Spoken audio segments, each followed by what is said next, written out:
What's going on, guys? So today I'm just going to be showing a couple of my Legend League attacks. I had a guy in my clan ask me to make a video about how to use my army, which is Super Witch Fireball, and I don't know if any of you guys watch Itsu, but that was originally I don't know if he came up with the army, but that's where I found it. And the way that I do these recordings is through my computer, so I cannot really attack and record at the same time. So I'm just going to be showing a few replays of them. And so this is what my battle log looks like so far. I still have 3 more to do. Um, but for today, I've got 3 triples, a time fail, and then I'm not sure about this 89%. But I'm gonna just go ahead and show my last 2 attacks, and then I'll show maybe 1 or 2 more after I get them actually done. But so what I'm looking for in this base is where can I get the most value? And obviously, like I I can take this scatter shot and get minimal value with good pathing. I'll have not good pathing, but decent pathing. But that's not what I want to do because there's just not much there. So I can take this multi and this ricochet cannon, the expo. That's good. With the eagle, you know, I can't take the eagle down. I only have 1 earthquake, but I can do some good damage on it. But what I'm gonna do is, because I have this jelly on my warden, is I'm gonna try to push into this ricochet multi area a little bit, and then I'm gonna try to take out this clan castle. It's all the way in the center of the base. That'd be really good value, and I think I attacked it from this side. And the original plan was to send my king into the scattershot area and take that out, and then a siege barracks to kind of help him and assist him. But that didn't really go to plan because just the way that the warden was going to be pathing, I ended up bailing on that plan midway through. But we'll see exactly how it went down here in just a second. Okay, no, so I did attack this 6 o'clock side. So yeah, if you watch this placement of this rage spell, so when you're doing these warden walks and your warden isn't under any kind of threat, you do not need to get the healers in there. I like to um, place my rage spells way far forward so that while he is taking out all these buildings, he can stay in that rage as long as possible. So go ahead and put that on 2 times speed, so you can see now he's under more damage. Multi, expo, these healers are in the rage, so that is helping. And obviously I got through that whole compartment you know, rather quickly. So the reason why I sent that fireball onto this expo right here is because, once again, like I said, good damage on the eagle. I'm going to take out this poison tower, which is huge, and then also the clan castle. And I don't know, I can't, because so the fireball is, it can take out 5 tiles away. So like if I'm using this eagle right here, like if I'm hitting this eagle directly, there's 1 wall and then 3 spaces for the clan castle and then another wall. If you hit this eagle, you cannot take out the monolith. That's basically how the fireball radius works. But so we'll go ahead and play it. You can see I got good damage, and then watch what I do here. I don't know if I didn't see this elixir collector or what, but that almost caused us a problem. But it ended up working really well. So yeah, so I made all this invisible so that he would target that eagle, and it goes down. And with this pathing right here, I decided I didn't want to use my king for this compartment. And I don't really know why, but I would have had to send him in late. So I just decided to lure him over. And then also, I always send 3 barbarians in front of my siege barracks, just to add a little bit of protection. You know, like this cannon could have hit it.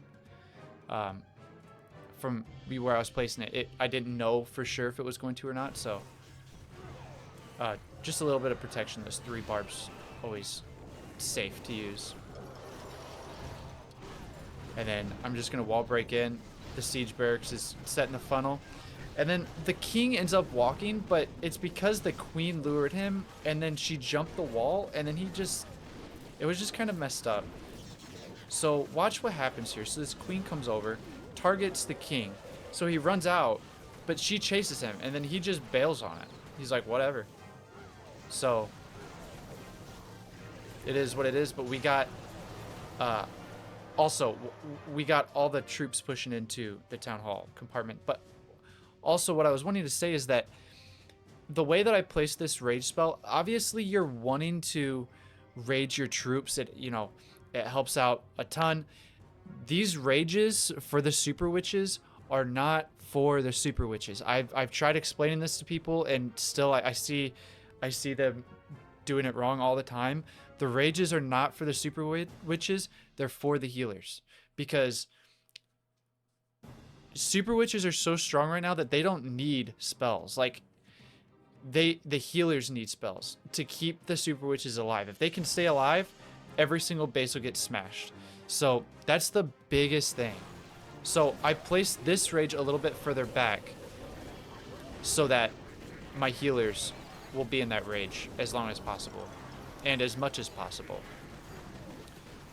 Yeah, I mean, we got a lot of damage on these super witches right now, and once again I placed another rage for that. I guess it's just maybe 1 healer, but even still, these super witches are healthy. I mean, some of them are at half health, but that's fine, completely fine. I got a lot of troops coming in. Also, something that I had said yesterday. These 3 balloons that I have in my army, they are not necessarily Coco Loons. I said this yesterday. They're not necessarily Coco Loons, but what I use them for is I will use them for Coco Loons if I feel that the spot that I'm about to do my Warden charge, if I feel that it's trapped, I will use them there. But I use them for like cleanup, because it is sometimes with this army, it's very close on time. So, like here, like obviously I wasn't really that close on time here, so I just kind of sent them in.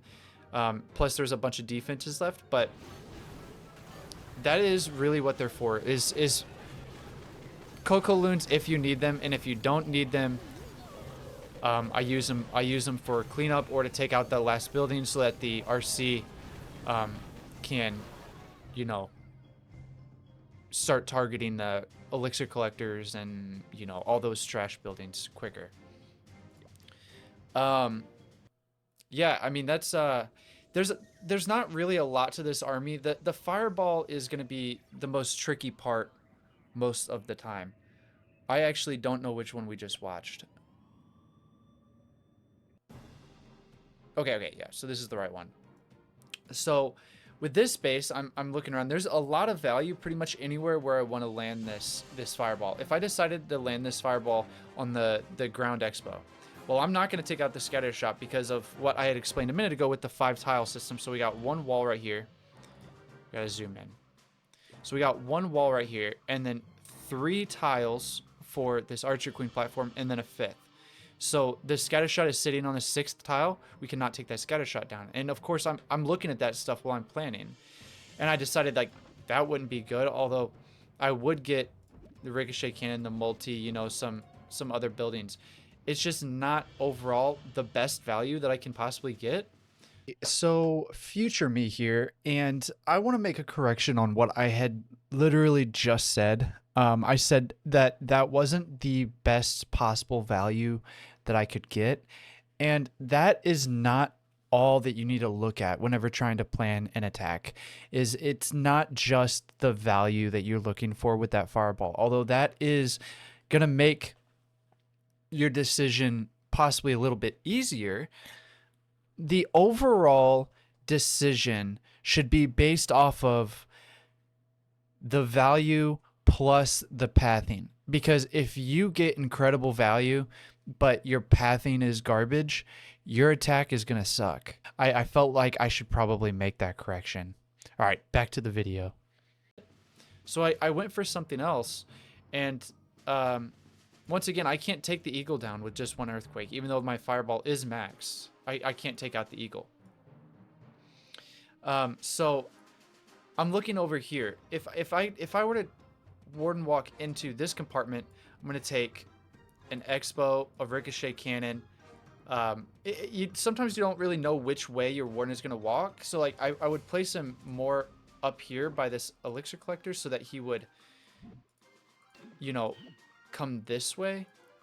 But I believe what I did is I placed him to the left of this Elixir Collector so that he would push into here, but then walk back this way. So yeah, taking the clan castle is super strong if you can do it. If there's value worth taking around it. And of course this base there is, you know, we have a multi monolith, all these other buildings. I mean, this is a very high damage area. So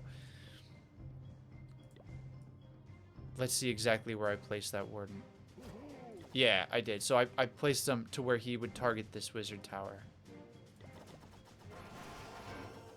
Healer's down. And then he should probably walk to... Yeah, okay, so yeah, he's walking to the monolith. So rage spell down, there's a lot of damage. You don't quite know when he's going to start getting hit here. So I think I ended up freezing it.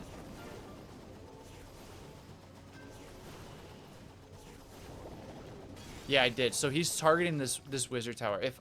If I were to guess, I would say I would land the fireball here on this wizard tower because I will get a ton of value. The X-Bow, CC, the monolith, it'll be great value. But I didn't. Okay. I ended up using the invis. And I took out all the ice golems. So I ended up using the second rage on him. I don't typically like to use a second rage on my warden.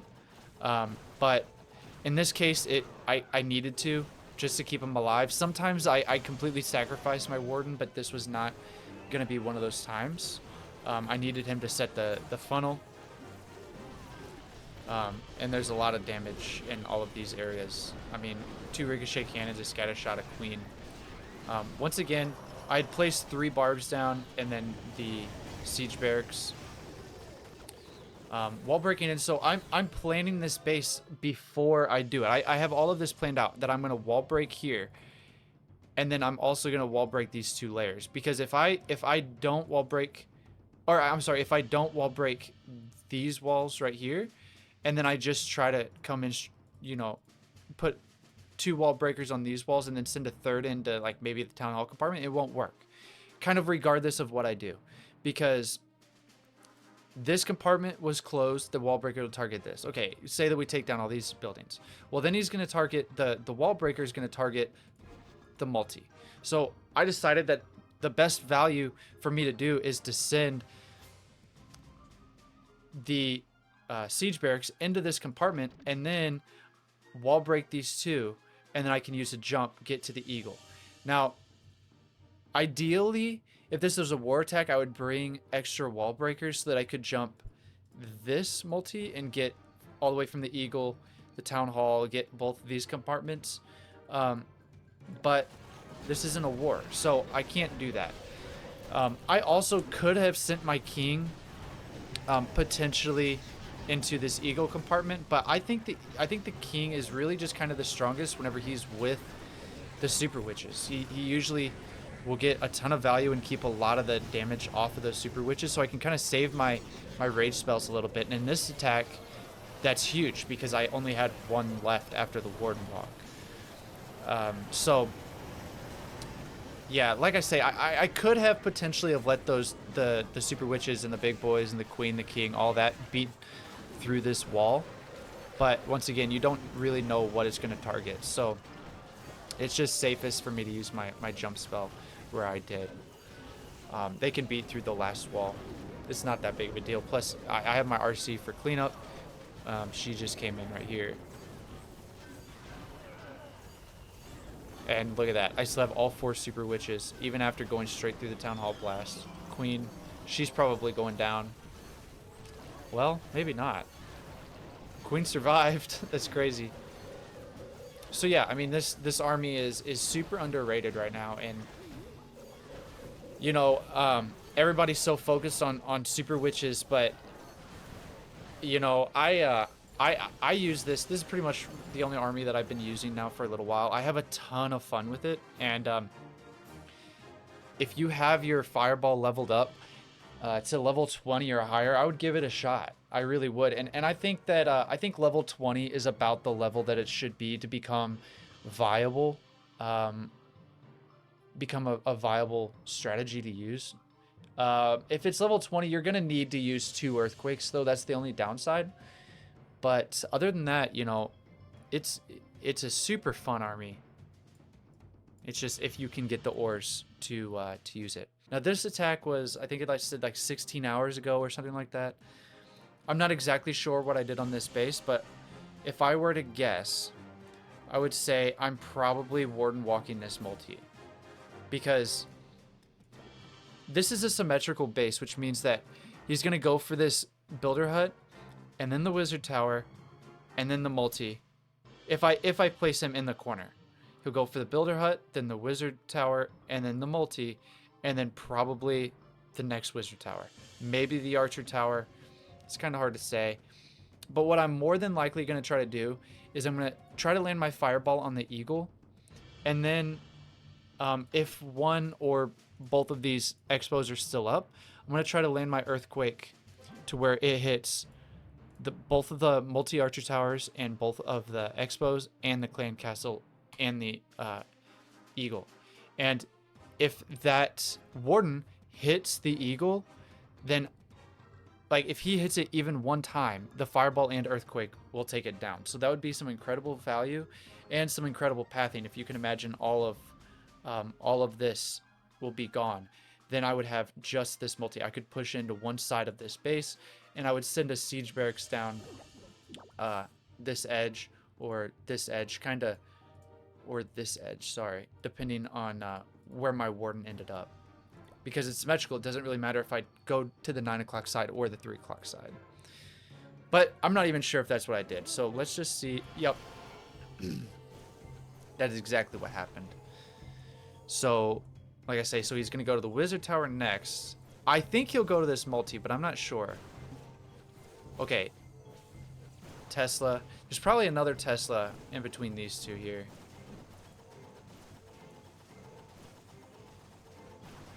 I think I'll probably end up raging here pretty quick.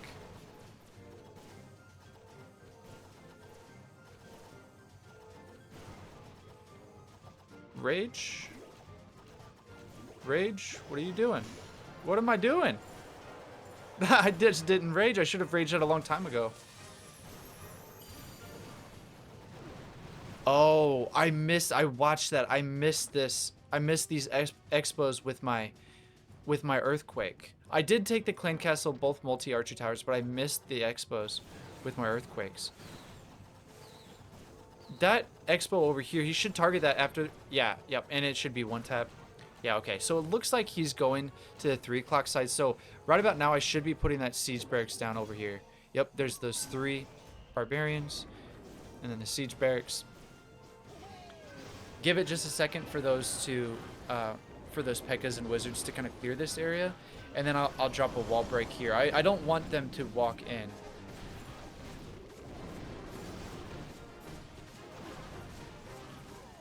So we got the wall break going in, and then I think I probably drop another wall. Yep, okay, right there. Another wall breaker to get them in so that they don't all walk around like the king is doing right now. Well, okay, he came back, so that's clutch. Now, in this spot, this can be kind of hard because there is going to be a split and there's nothing that you can do about it. So some of my troops are going to come over here to this scatter shot, and some of them are going to go over here to the sweeper. There's nothing I can do about that.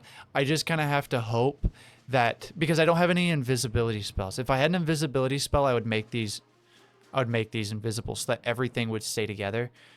Um,